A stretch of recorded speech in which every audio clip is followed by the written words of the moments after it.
അതുകൊണ്ട് നമ്മളെ കോഴിക്കുഞ്ഞിരിക്കുന്നു. അടുത്തതാണ്ട് നമ്മൾ പുതിയതായിട്ട് മേടിച്ച പൂവൻ. കാണാൻ പറ്റുന്നില്ലെങ്കിൽ ഇപ്പോൾ കാണാൻ പറ്റുന്നുണ്ടോ? അമ്മേൻ്റെ നടുവിടിങ്ങ് നമ്മളെ കുക്കുംബർ ഇവിടെ പിടിച്ചിട്ടുണ്ട്. കാണിച്ച് നമ്മളിനി ഇതൊക്കെ കട്ട് ചെയ്യണം. ദാണ്ട നമ്മൾ കട്ട് ചെയ്യാനുള്ള ചീരകൾ ഇതാണ്ട് അത് കത്രിക കിട്ടി.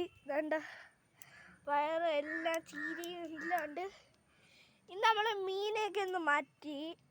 ആ മീനൊക്കെ വരാലായിരുന്നു. വേണ്ട നോക്കൂ, ഇവിടെ ഒരാളും കൂടെ ഉണ്ട്. അയാളിപ്പോൾ കാണിക്കുന്നില്ല. അതുകൊണ്ട് അതും തിരികെയിലോട്ട് ഇവിടെ നമ്മളിനി കുക്കുംബർ കൂടെ ഒന്ന് കട്ട് ചെയ്യണം.